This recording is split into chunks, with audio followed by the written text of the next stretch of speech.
kulanti wacan mar kale ku soo dhawaada sheekadii mulkiilaha qaranka. sheekadan waxaa qoray wariye Maahir Jaamac Aadam waxaan akhrinayaa anigoo ah Ciise Maxamuud Ciise. waxaad ka heli kartaa channelka ogaalka Audiosom sidoo kale bogga Maahir Jaamac Aadam ee Facebook ah. qaybtantii ka horeysay waxa ay noo mareysay wadani oo mar kale igu celiyay qolkii WhatsApp groupka ahaa, balse aanu isla qaadanay in aan aamusana ka ahaado. waxaanu soo sheegnay in aanu isku sii xeeldheeraanay aniga iyo wadani. dhacdooyinkii xiisaha lahaa ee qaybtii hore aan ku soo sheegnay waxaa ka mid ahaa inuu wadani iga codsaday inaan ku matalo aroos ay leedahay gabadh walaashiis ah oo xamar ka dhacayay, taasi oo aan ka cudur daartay. waxay inoo joogtay aniga oo idin baray mid ka mid ah raggii aqoon-yahanka ahaa ee saaxiibkay aan talada weydiiyey uu igu xidhay oo ahaa bara jaamacadeed. haddaba maxay ahaayeen xogihii aan ka soo helay aqoon-yahankaas? ku soo dhawaada qaybta 9aad.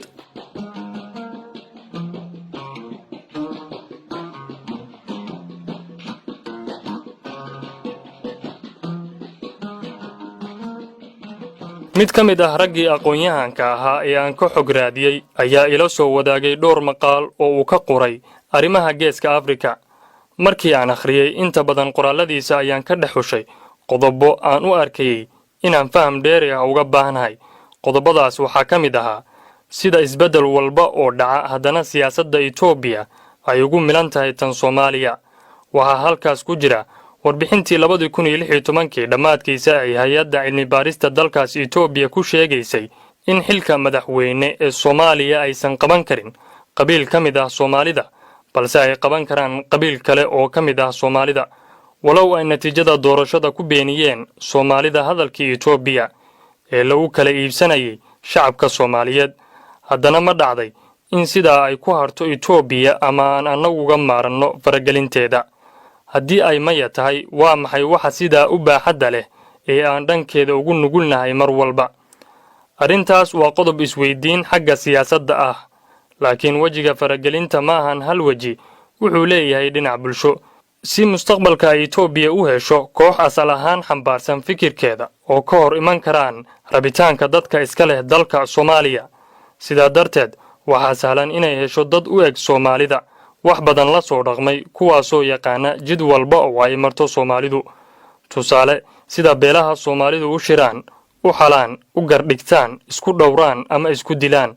sidoo kale inta ay dadka Soomaalidu isu jiraan qadiyad ahaan iyo wax wada lahaanshaha dhexdooda.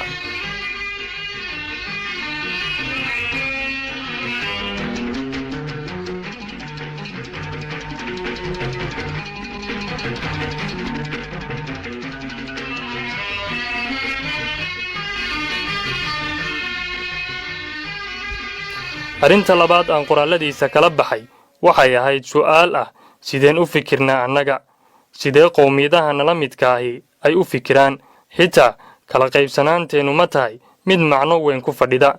tusaale, markii ay Kenya damacday badda Soomaaliya, maamulka Somaliland oo ah kan cidhifka ugu dheer ka taagan wadajirka Soomaaliya wuxuu muujiyey inaysan dalna ka aqbalayn inuu qaato dhul ama hanti ay leedahay Soomaaliya ama dadka Soomaaliyeed. tani ma tahay baaxad ku filan cabirka kala fogaanshaha aragtida siyaasadeed ee Soomaalida?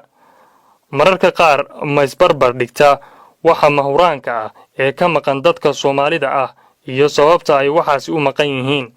mararka qaar waxaa sabab la'aanta uga maqan ayaa ka sii lumiya wax ka sii muhiimsan oo ahayd in laga wada shaqeeyo iyadoo aan laga wada hadlin. laakiin dhammaan sababaha waa farqiga ku dhex beeran bulsho mid ah oo dhowr sumadood la kala siiyey, waxayna qolo walba ku dhacaysaa god iyadoo la dagaashan kuwii u dhowaa ee samata bixin lahaa. maxaa keenay in loo soo dhunto dal aan lahayn awood dowladeed oo maanta laga cabsanayo? maxaa hortaagan in si toos ah loo soo abaaro dadkan iyo dalkan? talada aqoon-yahanka iyo fikirkaygaba waxay ka sinaayeen dhowr arrimood oo u jawaab noqonaya su'aalahaas sare. marka jawaabahaas la raadinayo waxaa dib loo qoraansanaya taariikhda ay qowmiyaddu leedahay, waxaana halkaas ka dhalanaya su'aalo kale oo ah: tan hore, ma jirtaa qowmiyad ku soo duushay Soomaalida oo ka guulaysatay Soomaali? jawaabtaas waa maya. tan xigta, ma jirtaa in Soomaalidu ka guulaysatay qowmiyado kale oo ay dagaalameen? jawaabtuna waa maya.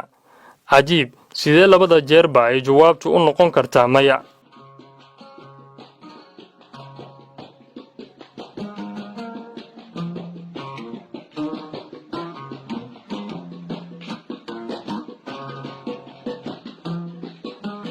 sababta arrinkan waxay noqon kartaa in Soomaalidu ay tahay qowmiyad midowda marka uu u muuqdo cadow si bareer ah u soo weerara. taasna waa sababta aan looga guulaysan. laakiin maba dhacdo taas oo wuxuu cadow kasta soo weeraraa isagoo isqarinaya ama ku soo dhuumanaya siyaasado iyo dabeecado bulsho oo u gaar ah Soomaalida. markaas cadowgu waa mid daahsoon keli waxaa markaa la istusaa Soomaalida. markaa ayayna noqotaa beelo, xaafado iyo kooxo isku haya sadbursi. taana waa sababta ay u tahay mid aanay iyaduna weli guulaysan.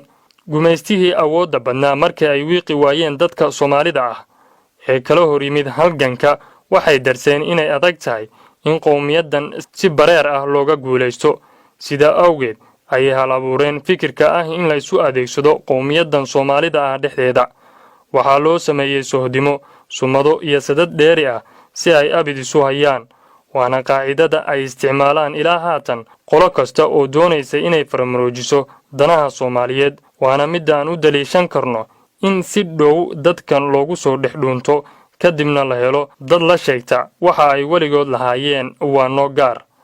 ma ahan dad tiro badan, ma ahan dad aqoon badan, mana ahan dad midaysan ama nidaam dawli ah leh oo ay wada ilaashadaan. waxayna la daris yihiin dad intaasba isku haysta.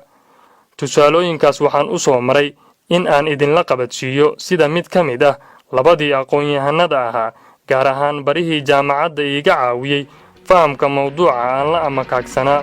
intaas noogu filan tusmooyin gaaban ee maanta.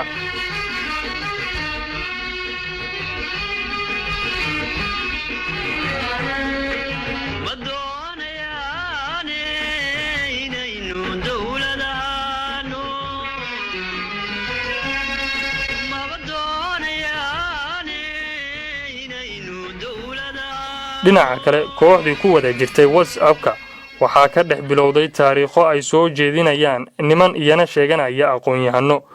waxayna ka faaloonayaan taariikhaha magaalooyin badan oo ka mid ah dalka Soomaaliya. waxaa mid walba laga sheekeynayaa sida ay qowmiyado hore u deganaayeen haatanna Soomaalidu ay u sheegato lahaanshaha. waxaa taas ka sii daran rag sheeganaya qabaa'ilo Soomaali ah oo leh asalkeennii wuxuu ahaa dad martigeliyey Soomaalida laakiin markii dambe qaatay dhaqanka Soomaalida. waxaan qolka ka dhexelay rag ay aad u wada taqaano bulshada Soomaalida ah oo markaa ay ka soo hadlayaan baraha bulshada sida Facebook caaya qabaa'ilada Soomaalida iyo siyaasiyiinta qaarkood. laakiin marka ay dhex joogaan qolkaas faafiya nacayb dadka Soomaalida guud ahaan ayagoo ku darajo raadinaya. waa maxay wixii ugu cajiibsanaa ee aan idinkaga sheekayn karo? dad badan ayay isbari doontaa sheekadan. ku xidhnow ma foga dhammaadka. Master Wadani wuxuu ku soo wajahan yahay Muqdisho waana isku arki doonaa sida uu qorshuhu yahay saaxiibkay. xaggee ku dambeen qisadan iyo kooxda? aqoon-yahanka labaadna muxuu igu soo kordhiyey? kooxdan xaggee ku dambayn doontaa? waa maxay xaqiiqadu? la soco qaybta 10aad.